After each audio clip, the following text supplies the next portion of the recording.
flags, raise the flags. Hit them fast, secure the bag. Don't even blink, make them off the plane. Light them up, let's make them sing. Fire the cannons, fire the cannons, fire the cannons. On Bucs, yeah, we on. Fire the cannons, fire the cannons, fire the cannons. The whole field's already on. Let me give you 55 reasons why this is our season. Palm trees breezing, opposing teams bleeding. Welcome back to Buck What You Heard. My name is Gene. You can reach me at Buck What You Heard. If you follow me, I'm going to follow you back. We are in knee-deep into the off-season, and we're having a good time. I've been working a lot with the Buccateers. And speaking of the Buccateers, special guest, one of my special guests tonight, J-Lo. How you doing, man? Good, brother. How you doing? Oh, man, slow motion, man. Just enjoying the off-season. With everything that's been moving and the way it's moving, you can kind of kick back and enjoy the ride. And, something that I really appreciate is the latest free agency move, Jordan Whitehead coming to Tampa. And the reason I guess there's a couple of things that kind of stick with me here. Hey, and we've got our second special guest, my man, Rhett Matthew from Cannon Fire. It's been a long time coming. We've been missing each other. Ships passing in the night, but I got him. I apologize for my tardiness. I know. You're good, man. You're appreciated. I'm glad you're on. I appreciate you guys having me, man. I'm excited to talk some ball. Oh yeah, man. As I was telling J-Lo here, I'm excited. I'm looking at this Jordan Whitehead move, and I remember when he was drafted, and he was drafted by Jason Light. He went away, and we watched him. We watched highlights of him on ESPN or wherever he's YouTube, wherever you saw him. And you're like, damn, I wish this guy was back here in Tampa. And lo and behold, here he is. And Rhett, I'm gonna start with you, man. I want to get your thoughts on this, and then we'll kind of dig into this. And J-Lo, just follow him up when he's done, man. Yeah, no problem. I think the most exciting part of Jordan Whitehead coming back is, one, all the fans that were clamoring for it to happen. And most of the media saying, it could happen, but I don't know if the Bucs are going to have enough money to move around to make it happen. And, we learned our lesson in doubting Jason Light once again. But hearing him talk on the podium today, I think the most exciting part of that was hearing about how, one, he knew he was going to be a free agent and he was watching the Bucs playoff games. He said he was watching games during the season, and he was texting his guys on the team saying, hey, this team cannot read your coverages because Todd Bowles was pressuring them the entire game. The player that Jordan Whitehead was under Todd Bowles in this defense was the best player he's been throughout his entire career. He, surface value, he is a solid starting safety in the NFL. Yeah. But he said it today. He thinks he can unlock his full potential playing under Todd Bowles. And that's what's exciting to hear, is that you can say what you want about Todd Bowles as a head coach, but his players, especially these defensive guys, they love to play for him. They think very highly of him. And Jordan Whitehead had a lot of great things to say about Bowles today. And that's one of the biggest reasons he decided to come back. He wanted to come back. The Bucs wanted him back, and they made it clear that he never should have left in the first place. J-Lo. Nah, summed it up, man. He's home where he needs to be. Jordan Whitehead was probably the missing safety we needed to pair up with Antoine Winfield Jr. the last couple seasons. No disrespect to Logan Ryan Neal, or anybody else, or Keanu Neal, whatever his name is, we brought in. Whitehead could be the missing piece we need in the DB room, and he's a hell of a tackler. And the one thing I will say is, he loves Tampa. He's sad to be back. He was very upset when he left. He didn't get offered a contract, whatever the controversy was. He was staying here in the offseason. He said that he's got a house in Tampa, and whenever he wasn't playing, he was down here. He loves it here for sure. And that's what you got. And that's what you got to love about him. The fact is, he never lost the love of Tampa. And shout out to Jason Land, the front office, for making it happen. I'm not sure they reached out to him or he reached out to them. But it was obvious that, his home is here in Tampa. And Antoine Winfield Jr., I know him and Jordan Whitehead were saying they were best friends and stuff like that. So, Winfield Jr. was part of the recruiting part. And shout out to Rashad White, even though he never played with them. Yeah. But he went out there and said, hey, come on home. So how can you not love that? The one thing that I just, you guys hit the nail on the head right here. Um, this right here shows you, this is professionalism, in my opinion. You never know what's going to happen. Like when you leave a team, the NFL is a business. It's somewhat of a one-sided business, but it's still a business nonetheless. And I look at the way Jordan Whitehead left. He understood that this was a business. He went and he showed what his value was with the Jets. He was a standout with the Jets. And I mean, you kept hearing Jordan Whitehead's name throughout the season, making plays. So when we come back to this, you really look at this and it's like, hey, he belongs here. He gets here. And I really think playing next to Antoine Winfield Jr., that just that elevates that secondary that people are concerned with. And again, Jason Light's still cooking. So I don't know if you guys know this. I mean, I know that the main course is all set, but Jason Light's he's still in the kitchen cooking. So we're going to see what he does, and I think it's going to be really interesting. So what I wanted to do is I wanted to start with you, J-Lo. So far where we are from the beginning of the offseason till now, how would you rank the Bucs offseason so far, and why would you rank it the way you're ranking it? I mean, to me, it's been an A to A plus effort. I mean, you got to give the front office, the credit they deserve. The point was to bring back the ones that belong already in the organization. You brought back Mike Evans. You brought back Baker Mayfield. You tagged Antoine Winfield Jr., which I feel a deal will come soon on an extension, whether it's now or before the deadline. And then plus bring my Levante David on a 1-year deal. And he deserves the money. I don't care how much they're paying him. He deserves the money at his age, playing a high level. I'm glad they paid him, get what he deserved. And then add Jordan Whitehead back to, the group that won a Super Bowl. You bring back Jordan Whitehead, who knows the system, and he's going to be a good pairing with Antoine Winfield Jr. And you are exactly right. Jason Light is cooking. To me, he's just getting started. We don't know what else is going to happen, and I feel there's going to be more moves made before the draft when it comes. But to me, I'd say it's an A or A plus effort. I got to give the Bucs a lot of credit for that. Yeah, 100%. And Rhett, I want to go to you next. What are your thoughts, just kind of piggybacking off of what J-Lo's talking about here?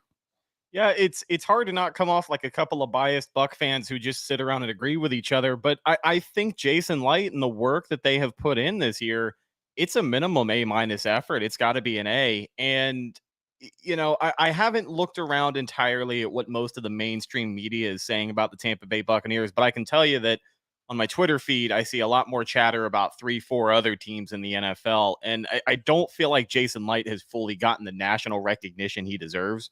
We refer to that on our show as, the Buck effect, the Tampa effect. There's several different names for it. But if any other team has the same free agency that the Bucs have had this offseason, they are the talk of the NFL. They are the runaway favorite as, the clear winner of free agency. So I think the way that the Bucs have ultimately been able to keep this unit together proves a couple of things. One, it proves that, like I said earlier, we should never doubt Jason Light, John Spytek, Jackie Davidson, the rest of that front office. They are putting in work, man, year in and year out. So I can't sit here and say, Jason Light's still cooking, but he's slowing down. I don't know. He very well still could have a move or two that could shock me more than the Jordan Whitehead move did. So I won't say that, but the way that they've navigated this also proves to me that they're in such a good spot because of Jason Light's work over the years, whether it's getting these guys in free agency like a Chase McLaughlin, or it's drafting an Antoine Winfield Jr. or a Mike Evans. The Bucs have so many studs on their roster that their main priority every year is keeping their own guys. And 10 years ago, we weren't in this position. 10 years ago, the cupboard was bare. Yeah, we were banking on that big outside free agent to kind of save the season every single year, and it didn't happen. So not only just the talent the Bucs have from the top to the bottom of this roster, but you're seeing more development of depth guys. You know, we just lost Nick Leverett to the Patriots because he's a damn fine second string offensive lineman in the NFL. And he could be starting next year for the Pats. They got a new regime up there, a new head coach, so good for him. But Aaron Stinney is a guy that has stepped up. He's another depth piece. I think the rest of this free agency, barring any more splash signings, maybe an edge rusher. I really do think the rest of this free agency is going to focus on padding out some depth. I know they needed to address the secondary, maybe a corner, maybe another safety, but you also think about the return of a guy like D. Delaney. So I think we'll be good in that case. But, you know, I'm looking at maybe the secondary or the interior offensive line. Get a couple more guys, couple more bodies for camp. You're going to have a guard battle on your hands once again this season. Hainsey potentially moving from that center spot. So it'll be interesting to see how it shakes out. But this is an all-time offseason for Jason Light. So in my opinion, anything less than an A is unacceptable. Yeah, 100%. So I'm going to go ahead and this is my perception on it. You sign a starting quarterback in Baker Mayfield. You sign a number one wide receiver in Mike Evans. You sign a linebacker, a Hall of Fame caliber linebacker in Levante David. You bring back a kicker. You sign a safety. You trade a cornerback for a third-round pick. And currently, the Bucs have 4 top 100 picks in this year's draft. Number 1, first round, number 26. Second round, number 25. Third round, 26 pick. Third round, 29th pick. Fourth round, 25th pick. Sixth round, 45th pick. Seventh round, 26th pick. They have put themselves in a position to do so many things here. I mean, you could couple some of these together and move up and get a player that you know is going to add instant success to your team if you want to, or you can go through and just get the best player on the board. And to couple with what you talked about, there is so much depth on this team in certain places that you're not going out, oh, I need to get this player. You can go out and get the best player on the board that's going to help you in years to come. And you're not having to go and look at a certain position. Oh, we have to draft for this. So right now, what Jason Light has put together, you know, from the free agency going into the draft, it's incredible. The Bucs have not seen anything like this. You know, I mean, prior to Jason Light, I can't think of any time that the Bucs have ever seen anything like this as Bucs fans. I mean, we look at the suffering and pain we had to go through with Bruce Allen and Mark Dominic, and even before that, you know, the other general managers that we've had to deal with. I mean, this guy won a Super Bowl, brought everybody back, and he's continued to re-sign the players, key pieces that have kept this team competitive and, you know, put him into the playoffs. So Jason Light is cooking, man. I don't see this slowing down in any way. And you can't guess on what he's going to do next. So it's going to be interesting. Justice Muhammad asked a really interesting question. I want to get your thoughts on this. He said there's no takers on Devin White yet. And I know a lot of people have been joking about it. But when you look at what this defense is morphing into, we still, again, you don't know who Jason Light's going to bring in to upgrade this defense, because that's, you know, what they need to do. So I wanted to get your thoughts on this first, Rhett.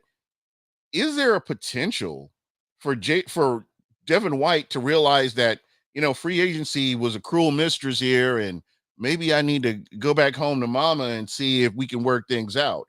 Or is it too late? And I know he's meeting with the Giants or something like that. The one thing I'll say about Devin White is a different player when Levante David was off the field. So I'm not quite sure if that's going to be if that's the move for him to go. You can't build a defense around this guy. You can bring him in, and I'll die on that hill that you can't. But what are your thoughts on that?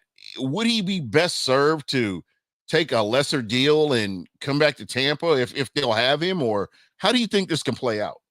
You know, there's a small part of me that would like it to work out that way. Like, that's the happy ending, I think, is a humble Devin White coming back on a team-friendly contract, hungry to go play for the Bucs. But in my honest opinion, I don't hear a lot of good things developing between him and the Bucs, if anything at all.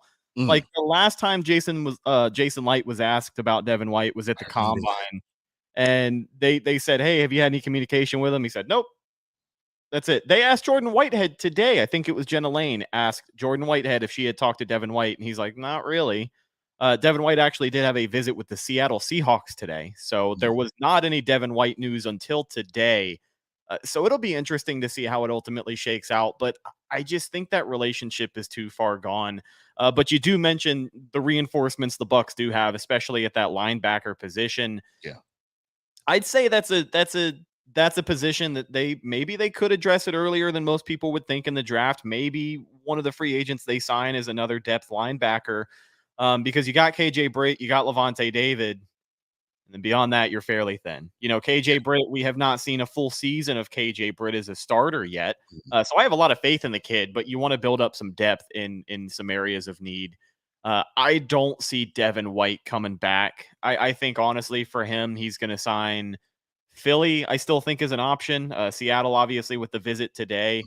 But I think whatever deal he's going to get, if I had to predict something, maybe like a 1 year, $6 to $9 million. I It's think got to be a prove it deal.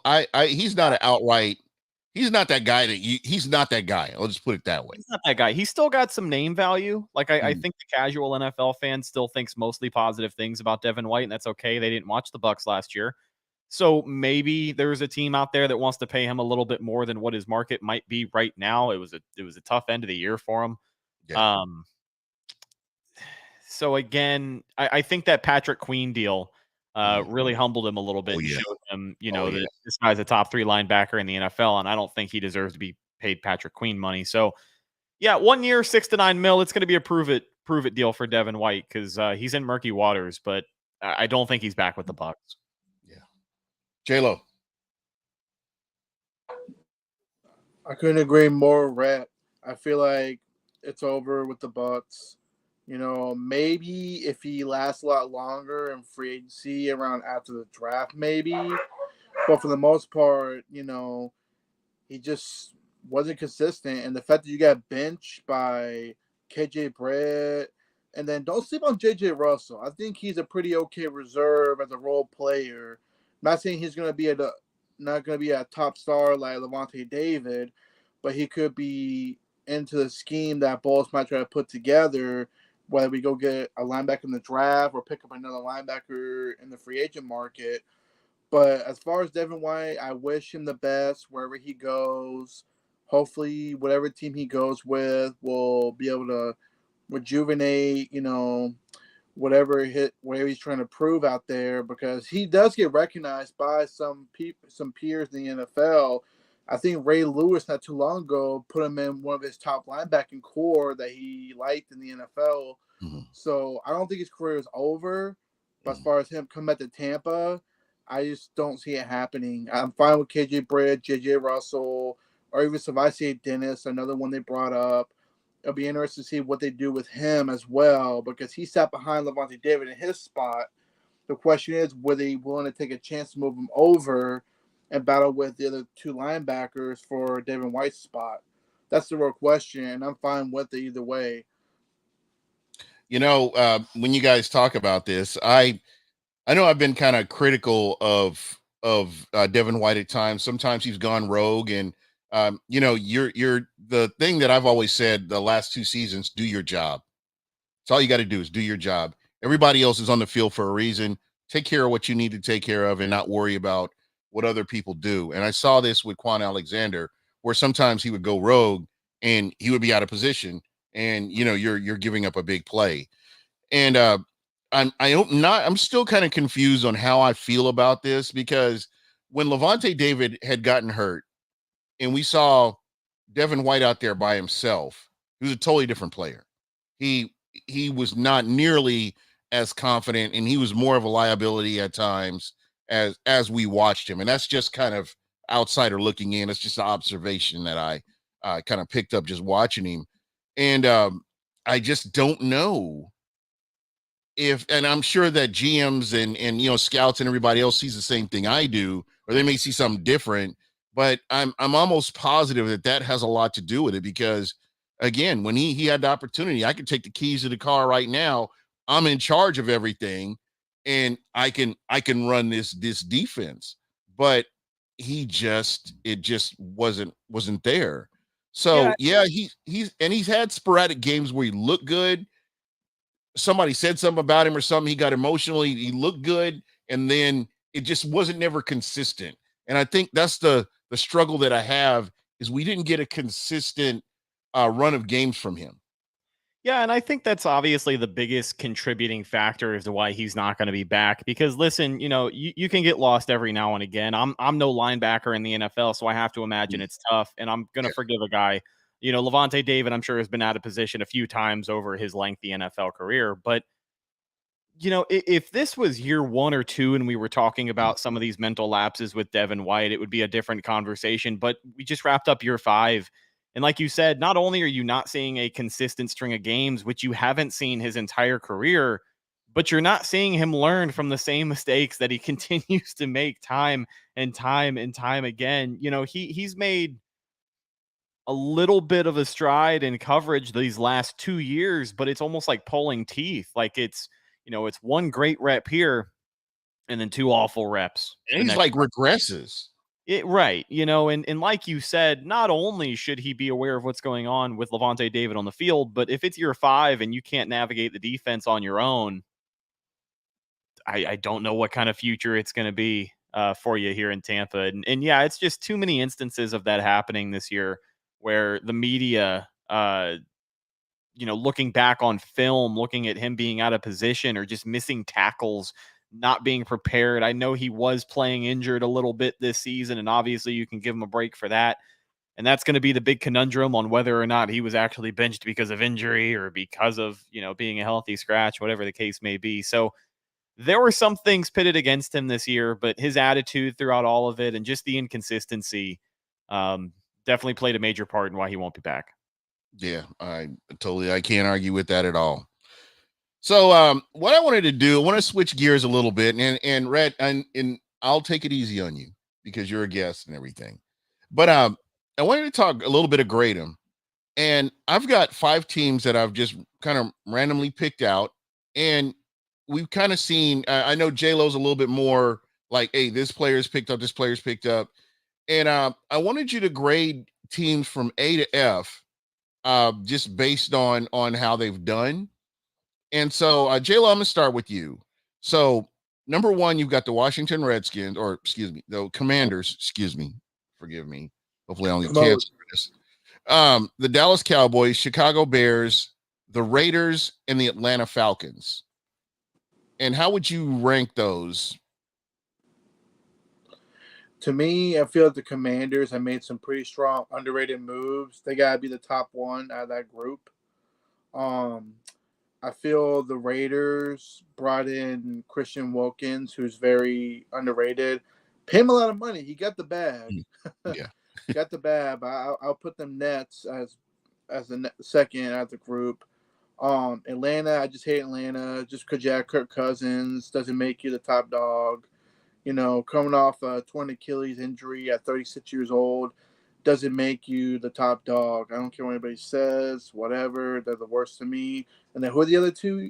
The Bears and the Cowboys. Oh, Cowboys haven't really done anything. But that's how much I hate Atlanta. I feel like Atlanta's at the bottom of the barrel. So I'll put the Cowboys over them. And then the Bears probably 3, if you ask me. Okay. All right. So the Bears 4 and then Cowboys last. All right. All right. So, Rhett, if you want, I'll go. Yeah. And then I'll follow up with you. I want to make this as painless as possible. All good. So for me, it is Washington. What Washington has gone all in to really come up in the NFC East, and I love that. I love the competition. Anybody that can knock off Dallas, I'm good with them. So to me, I'm happy with what Washington's doing. I really hope the coach and the offensive and defensive coordinators can really get this cooking and get them going, and again, make Washington relevant. For me, the Raiders, I love what the Raiders have done. I think you pretty much stole my thunder with the Raiders, J-Lo. I do have them at my number 2. Chicago Bears, getting in DeAndre Swift and, setting up their team for whoever's going to be the starting quarterback. And on that note, I know I was on the Buccateers on Monday, and I had made mention of Justin Fields. And, you've got more leverage. I mean, just go ahead and send him a number. If you're going to draft a quarterback, go ahead and make that move. And I'm good either way with whatever they do.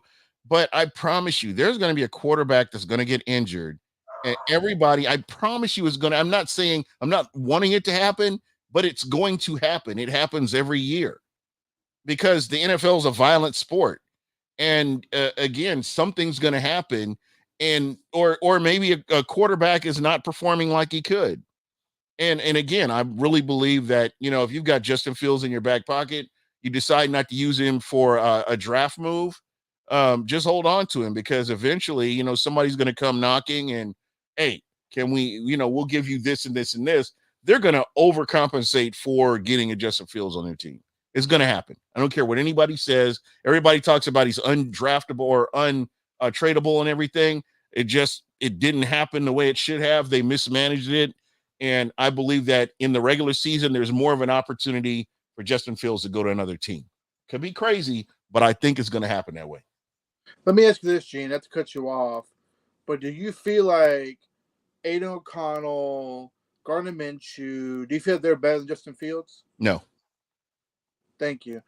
Do you feel that what's another team I'm missing? There's another team. Oh yeah, the Vikings. Do you feel like Sam Darnold is better than Justin Fields? No, not even on his best day. See, and that's what I'm saying. And you nailed it on the head. Someone's gonna call and make want to trade for Justin Fields. So maybe it's a 50-50 with the Bears. Maybe it's a good thing that they are waiting. Maybe they're waiting for their opportunity because they want a first-round pick. But obviously, no one wants to give a first-round pick for a quarterback who is obviously going to be benched for a rookie quarterback. But then later on, if you need a quarterback later on in the season, someone's going to give a first-round pick. And I got one more, Gene. Do you feel that Daniel Jones is better than Justin Fields? No. Okay. Let's forget that.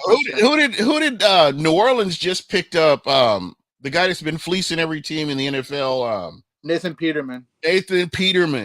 I do not know. How does that? He's got to have a sex tape on somebody. Something's going on here. He's got something that he's holding over every GM in the NFL because there is no way in hell this guy is walking around the NFL as a backup.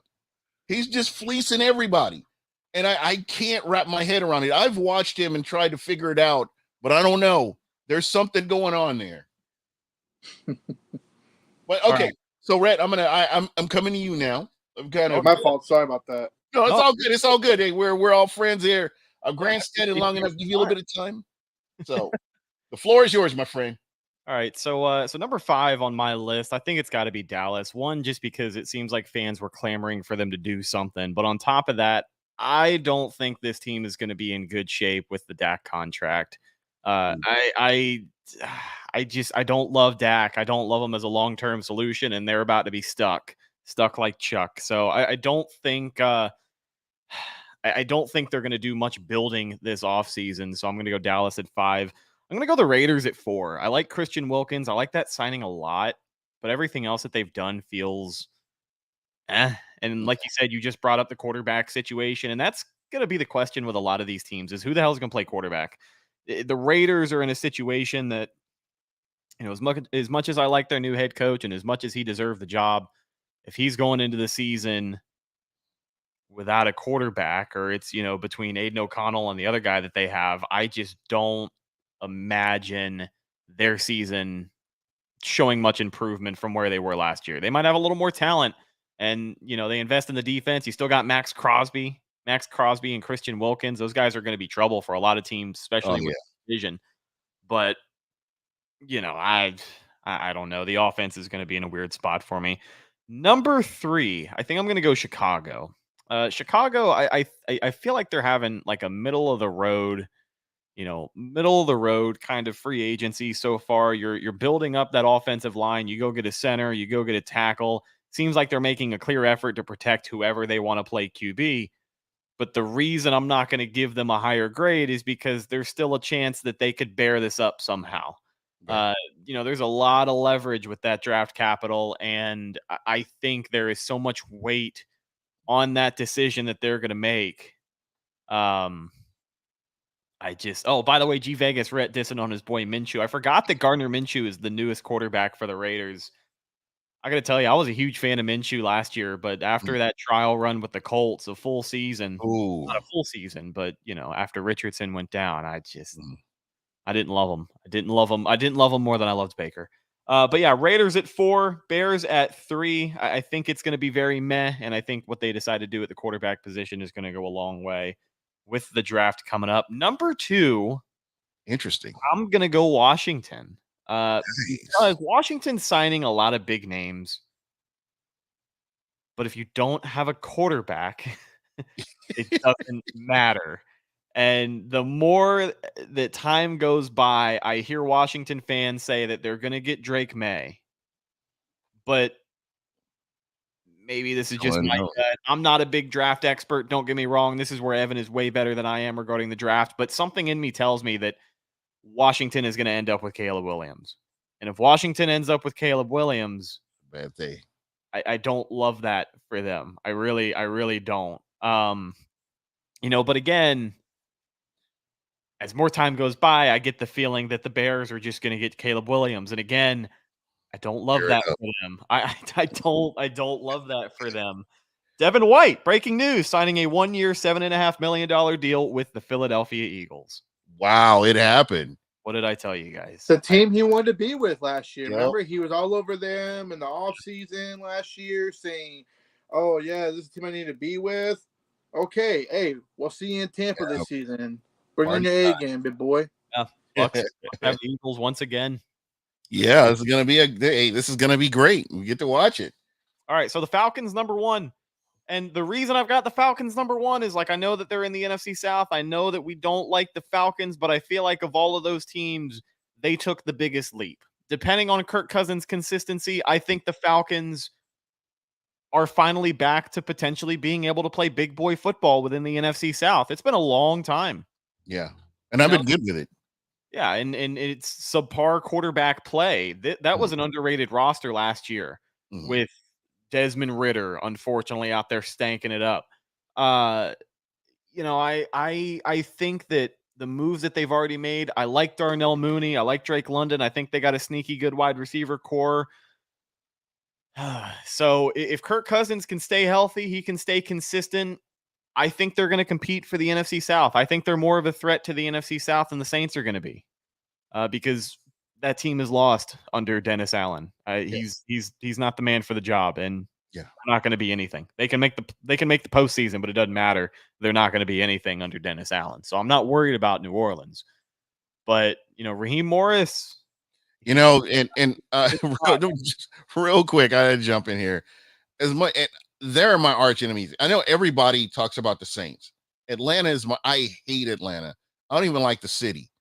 And that's just how I feel about Atlanta and their fan base and their team. I do not like them, but I have to be totally 100% transparent. Raheem Morris is going to be a difference maker. I think Raheem Morris is going to put the team in a position to succeed. And you saw potential with him when he was in Tampa, but he was just too young at that time. And then when he was the interim head coach for Atlanta, you saw flashes of what he could do. And I believe that, he's going to definitely elevate this team better than a lot of the other head coaches that have been in there over the years.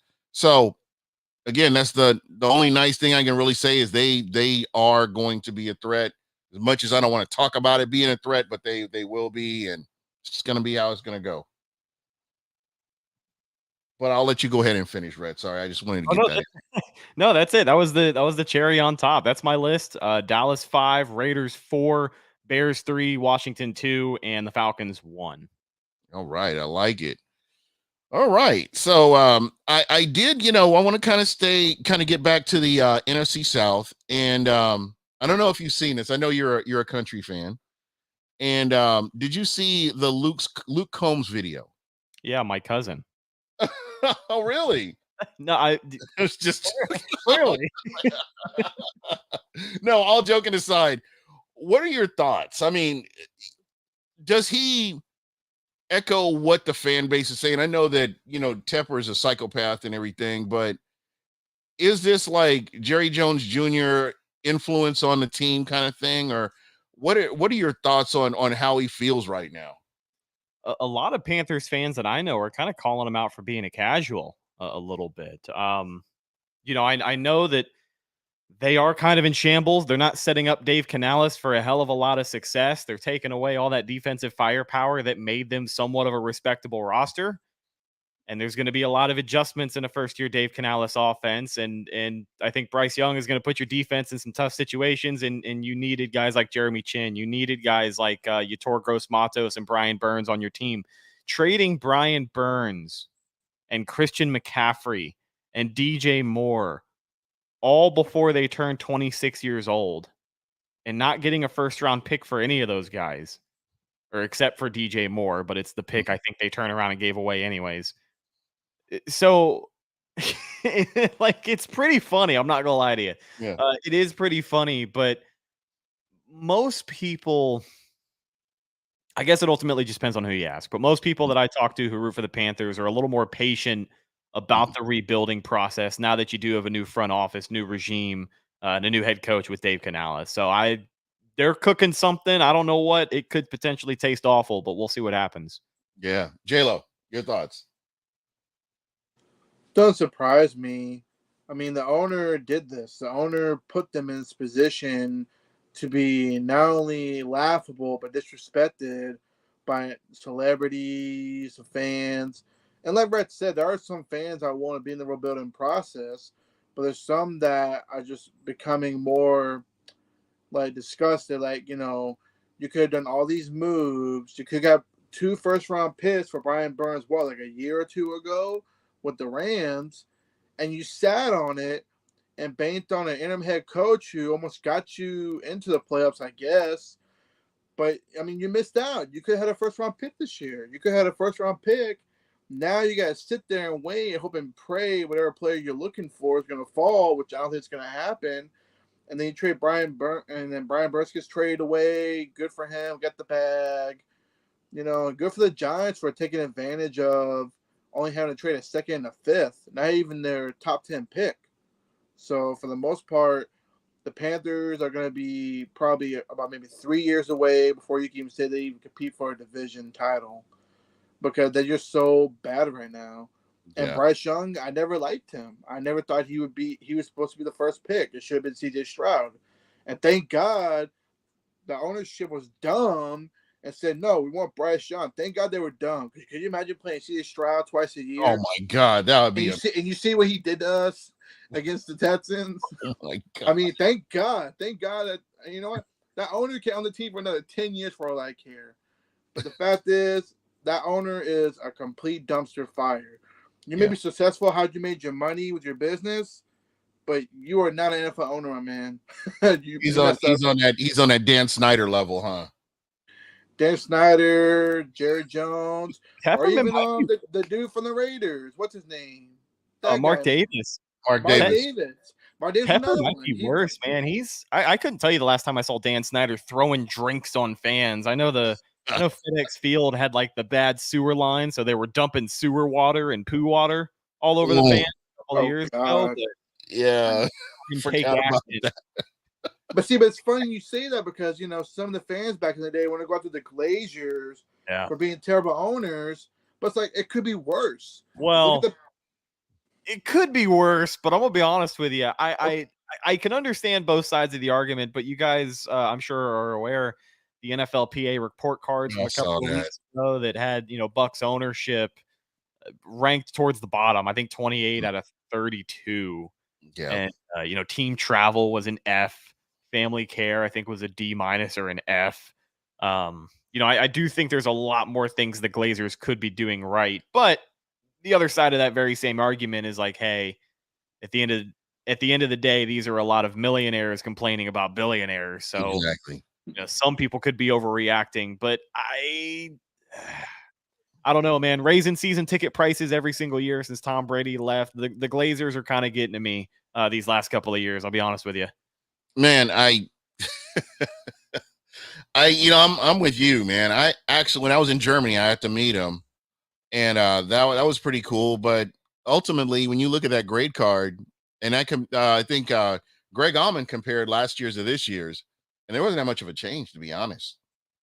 I mean, I think what was it, the food or something like that raised up like a couple of grades, but outside of that, no. I mean, this is something that I don't know. I would kind of be insulted and want to fix this if it were me, and I would try to do something to make it a little bit better. But that's, I don't know. We're not billionaires, and we don't look at the things that they look at. So it's gonna be interesting to see if they get that done. But again, I'm just glad that Tepper is not the general man, or not the owner of the Tampa Bay Buccaneers. Man, we did a rough spot. It would be so painful. Yeah. And that's why I'm trying to mention is that, thank goodness, maybe the Gooders aren't the best owners, but it could be a lot worse, man. We could be having the Carolina Panthers. And mind you mentioned about the report cards. Look at the Chiefs. The Chiefs ownership, they got what, a D or whatever on ownership, and they want back-to-back Super Bowls. I mean, I think they got an F on team facilities. Yeah, and the showers were dirty, and the locker room was gross. And you go back and forth with that. You know what I mean? I mean, you go back and forth with it. You know what? That's the formula. I think we need to just take some of the budget, cut where we're throwing all this money at the locker room and the facilities, because the Chiefs got facilities that register a D and an F on the report card. And they're back-to-back Super Bowl champions. I think we need to start taking some liberties around here and get these guys grateful for what they got again. That's my ruling. Yeah, there you go. All right. Well, I do want to stay in the NFC South, and I did want to talk about the Atlanta Falcons. And currently, the Atlanta Falcons are the favorites in the NFC South, regardless of who won the previous year. Everybody's looking at Atlanta as the team that's going to run away with this, replacing the New Orleans Saints from last year. So, what are your thoughts on this? J-Lo, I'll let you go first. Doesn't surprise me. We always been the underdog.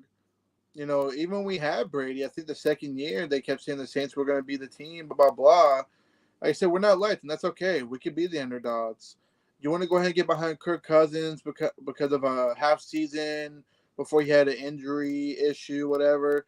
But the one thing that these people don't forget, he's only won one playoff game compared to Baker Mayfield's won 2 with 2 different teams. So if you want to go with Atlanta because they brought Kirk Cousins, they got Bijan Robinson, they got Drake London.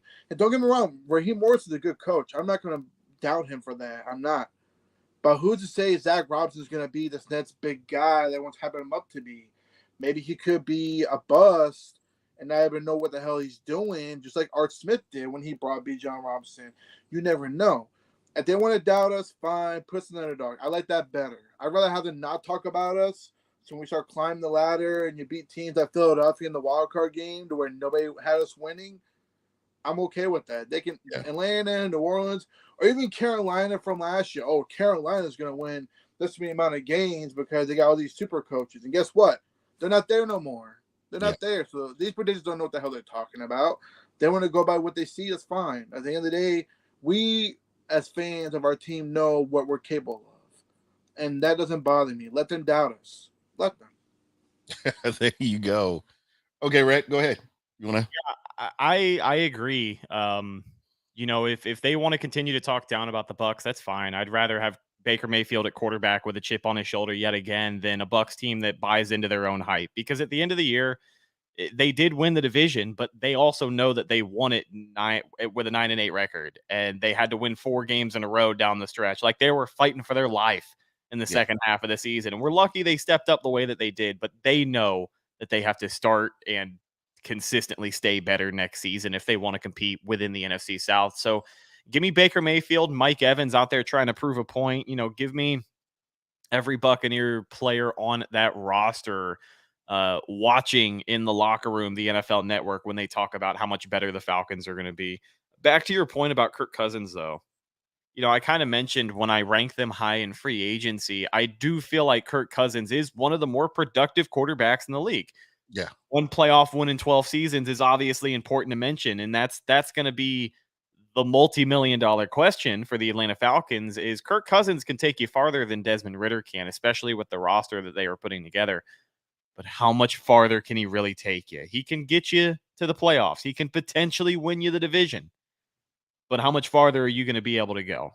I think finding out how consistent Kirk can be in that first year is going to be important. And honestly, one of the big things I'm looking at, not only against Atlanta, but against a lot of these other teams in the NFL or NFC South, excuse me.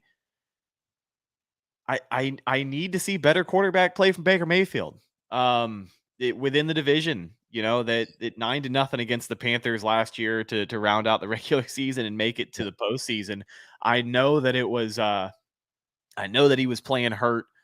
He was questionable that entire week, but he wasn't strong against New Orleans that second game last year. He had nothing. That first game against Carolina, I don't remember the offense being particularly strong. Both of those games against the Falcons, you think about the game-winning drive he potentially could have had in that first game against the Falcons in Tampa, where they end up winning by a field goal. He gets the Bucs all the way in scoring position. I think they were right outside the 20-yard line. He throws a pick. Yeah. Well, hey, you got to be better. And he can be better. I think he will be better. But when I look around the division, I look at how much better Kirk Cousins can make Atlanta. And honestly, Baker Mayfield just going to have to be consistent if he wants to remain the best quarterback in the division, which I think he can be for sure. Yeah, 100%. I don't know, for me, a first year offensive coordinator has to, and again, I'm not making excuses, but it kind of has to factor in when you talk about the flow of the game, and you look at the play calling at specific times, and execution plays a huge part as well. I believe, as far as talent goes, the Bucks have the talent to, just compete with anybody in the NFC South and dominate other teams. So again, like you said, the mental mistakes that Baker made were at the wrong, inopportune times, and it really hurt the Bucks. But I don't know. Overall, I was pleasantly surprised, and like you said, he will have to really step up his game. He's got to be next level. There's tape on him from last year, and now defensive coordinators can plan better. So he's got to be that guy. He's got to go out there and lead the team, and not put his body in a position where he's getting hurt unnecessarily, and do the dump off pass, or throw it into the ground, or fall down so you're not getting hurt, and you can put this team in a successful position going through the season. So for you guys, outside of, we've talked about Atlanta, we talked a little bit about Carolina, the team that the Bucks have been back and forth with, the New Orleans Saints. What are your thoughts on what the Saints have done, and can you do that without mentioning Dennis Allen? Well, what cap room is the real question. They haven't really changed anything, really. I mean, I'm surprised they haven't traded Marshawn Lattimore or Kamara, the running back, because they're taking most of the salary cap. I mean, they cut Michael Thomas, who's been a nobody since 2019. I mean, it doesn't surprise me with New Orleans, but for some reason they had the kryptonite to beat us once or even twice, no matter what the roster's looking like. I mean, I never count them out, no matter how the roster looks like. They always find a way to beat us, even with their third string quarterback, for crying out loud. I mean, I've seen some pretty rough games. I'm pretty sure y'all two have seen rough games as well, on games we should win, but yet we get dominated and we can't even score a damn point. When we got shut out 9-0, I was there. It was horrible. Yeah. But anyway, back to New Orleans. I mean, it doesn't surprise me they didn't really make many moves at all. Derek Carr, he is what he is. Some games he'll show up, some games he looks really bad. So, but it wouldn't surprise me if they get one win over us next season, no matter who's at quarterback or what the roster looks like. Yeah, it wouldn't surprise me. Rhett. Yeah, I think again talking about what the Saints have done and not mentioning Dennis Allen, it's going to be tough because they haven't done much of anything. They're trying to dig themselves out of a hole, just like you said. They're letting go of Michael Thomas. They did just re-sign to Mario Davis, but he had to restructure his deal, Yeah. potentially take less money. If I'm not mistaken, I think Cam Jordan may have had a restructure last season to take a little more money off of the books. They want to play there as long as possible, and that's fine. They're perennial losers. They can stay there the rest of their career. They signed Willie Gay. They signed Nathan Peterman. I don't think either of those guys are going to save the day. This is the first time in a while that I've gone into a season and looked at the NFC South, and I said it earlier. I think the Falcons are more of a threat to the division than the Saints are, and I won't, give you the whole runaround on Dennis Allen again and where he stands. But Maybe they can re-sign him for another 10 years. Yeah, right. The long and short of it is the players don't respect him, and it's only gonna take you so far. Jameis Winston got the last laugh, and now he's playing in Cleveland.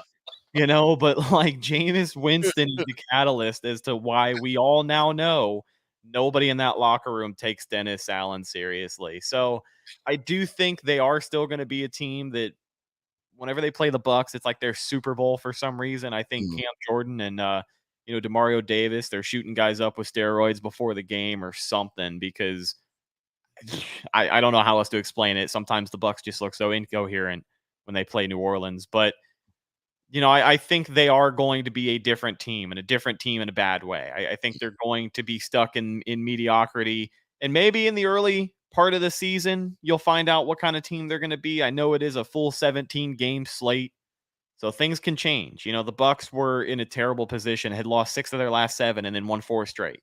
Right. So anything can happen, but I don't take New Orleans very seriously. And, I think the biggest relief of their free agency this year is going to be digging themselves out of that hole.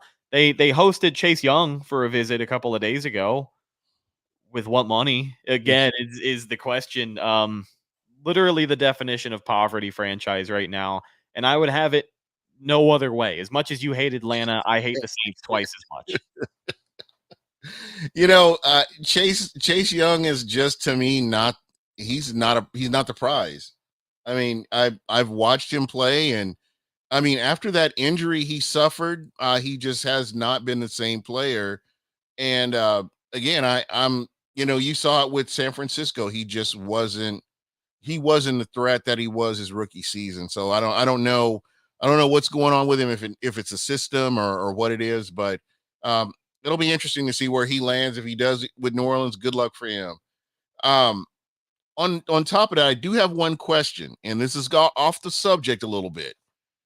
Can I wear a Jameis Winston jersey now that he's no longer in New Orleans, or do I have to keep this packed away do I have to keep those jerseys packed away?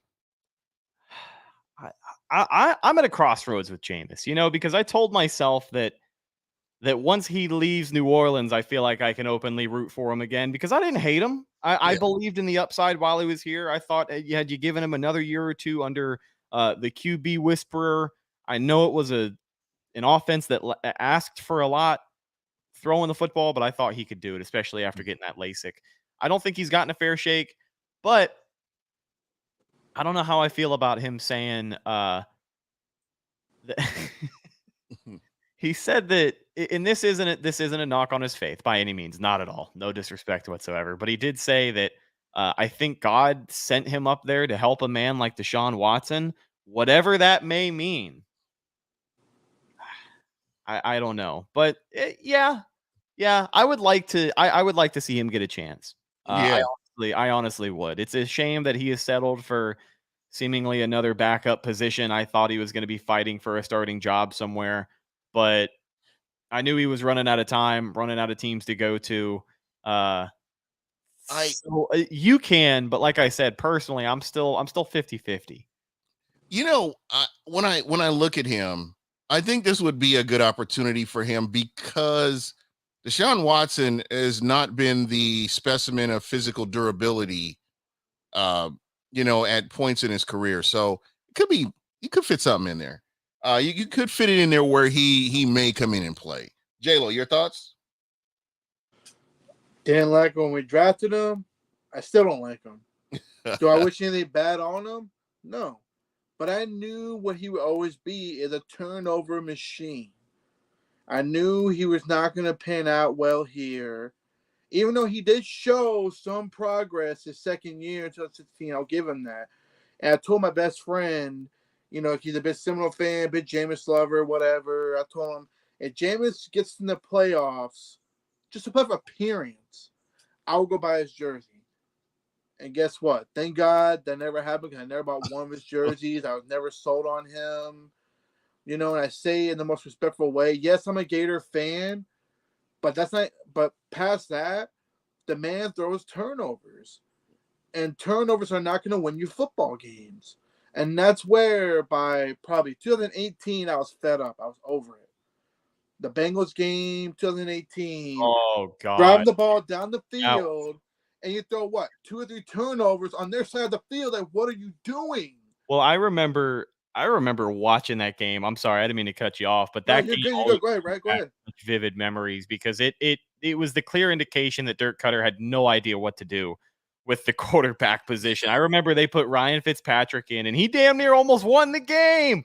Yeah, I was sitting in Wing House watching it all play out, and I was dumbfounded. I went through every range of emotion during that 2018 season, especially. No, like straight up, Rhett. I'm telling you, I was at home. I had friends over. I had like a barbecue. We're all watching the game. We're watching Jameis like fucking it all up. My friend Shane, sorry, messing it up. And here comes Ryan Fitzpatrick coming back in the game, and we're all getting hyped up because I mean, at least I did. I don't care how drunk I was, but when Ryan Fitzpatrick came in the game, I felt like, holy moly, they took the guy out finally. He just wasn't the guy. And do I wish him the best on any other team? Yeah, but where'd he go? The Saints. Of all teams, the Saints, which made me hate him even more. the fact that he went to Cleveland, good for you. And he's probably going to get some games started because, let's admit, Masusa Boy ain't going to play full 17 games because he's fragile with a box full of kittens. So go ahead, Jameis. Good luck to you. Whatever. I'm just glad that you're not our quarterback. I was there when he threw his very first pass and it's a pit sits, and I was there when he threw his last pass to the Buccaneers, which was a pit sits against the Atlanta. I was there live watching it, and the fans were just dissing Jameis. And you know what I did? I looked up. I'm like, I hope this is his last game. I really do. God bless you. I was so mad about that Jameis interception, that last one. Yeah. The walk off against Atlanta, that I was so pissed. I didn't care that we had signed Tom Brady, and there are people that will tell you this is true. I was just that mad about that game that I was like, oh, okay, so what? Who cares? And then I finally calmed down as we got towards the draft and everything. But that was bad. Now you're bringing it all back up. Now I'm like, okay, now let me rethink this here. Well, guys, I have one more topic then, and I think that it's pretty interesting. I think Bucs fans are more angry about this. Me personally, I'm not. And that's the Carlton Davis discussing the fan bases at the Detroit press conference. And I don't know if you haven't heard that, if you haven't heard the interview, hit me up on Twitter. I'll make sure that you see it. But for me, I'll go last. J-Lo, I'll let you go first and get your thoughts. Well, I mean, at first I kind of took it as, okay, he's in his feelings, he got traded, blah, blah, blah. But then after sitting down, thinking about it, he had some points of where he was coming from on the fan base. Because if you watch the Philadelphia game, not even Philadelphia, but visitors in general, we would be out fan base by other fans before Brady even got here. So I can't really argue with him on that. But then again, Carlton, okay, look at Detroit's fan base. You're in Detroit land. who finally decided to come out of nowhere after they finally made the playoffs, got their division win, their home couple wins. So go ahead, Carlton.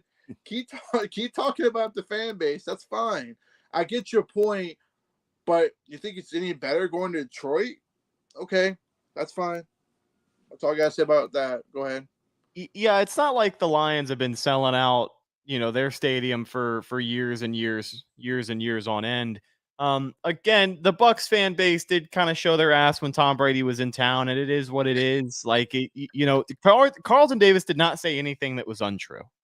That's the thing that I think most people need to take away from this. And I also think the fact that he said it, him being traded probably has something to do with why he said that. He wants to win over some new fans. I'm sure he does feel some type of way about, after 6 seasons with the Bucks, like that's it. Super Bowl champion, and they trade you for a 3rd-round pick. See you later. They gave up picks to get rid of Carlton Davis. Yeah. So I'm sure that he feels some type of way about it. He didn't say anything that was untrue. Mhm. But again, I think it really is mostly just the aspect and the point of view of like, there are these other fan bases that can travel, well, and they can take over a stadium. Now, I think he said that about Detroit because whenever the Lions come to Tampa, there's already a big population of Lions fans that live down here. Whenever any fan base comes to Tampa, there's already a large population of them down here or traveling down here for the game. So his experience of the Lions fans were whenever they played in Tampa. So I understand why he said it. He didn't say anything incorrect. I think a lot of people have a case of hurt filioma right now. Was it petty? Yes. Did it need to be said? No. But it is what it is. It's not going to make a difference.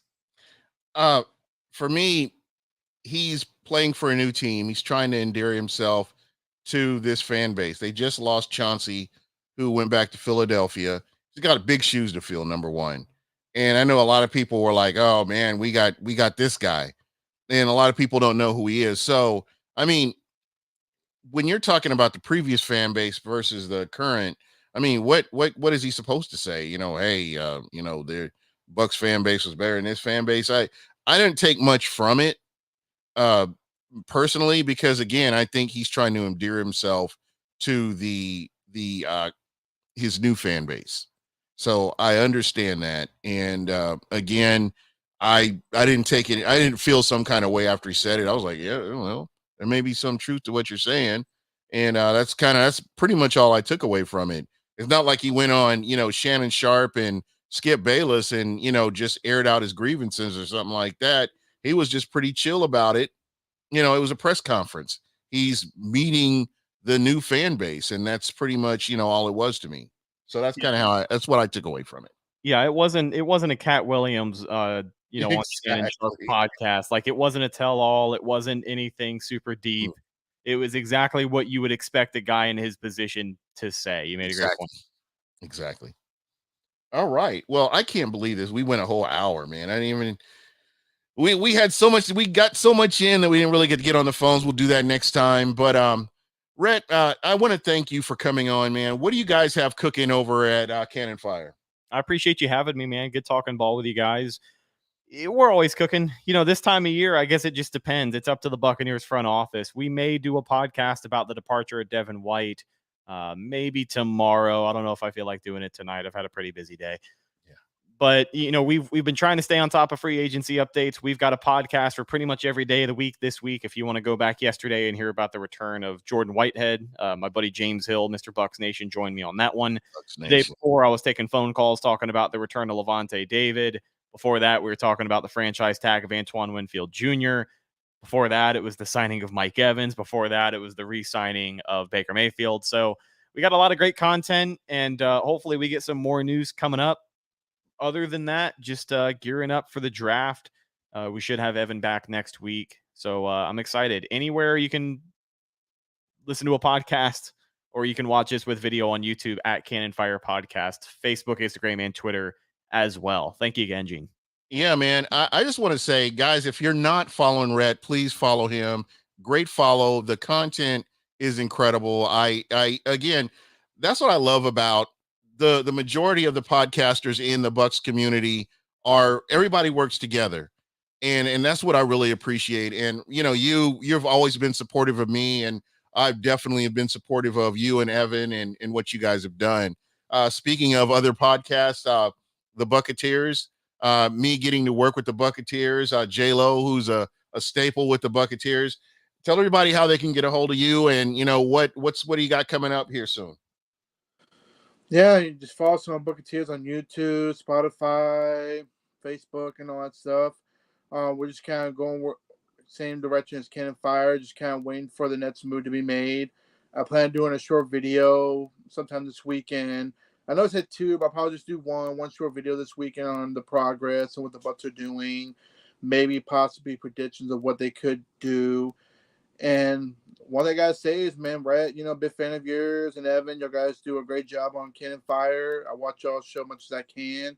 I'm pretty sure you got a couple phone calls from me, when you open up the lines. And thank you for being on with us, man. I appreciate it, man. Always a pleasure talking Buccaneers football, and I'm glad I could hang out with you guys tonight. Awesome. And you know me, Gene, Buck what you heard.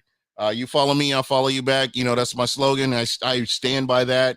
I want to thank everybody in the chat. The chat was lit tonight. Thank you guys. I tried to get everybody on there. Oh, Richard, shout out to Richard who just joined us here. But I want to thank everybody for taking time to come on and chop it up with us while we talk about the progress the Bucs have made up until this point. It's really going to start getting juicy when we get into April and we're talking about the draft.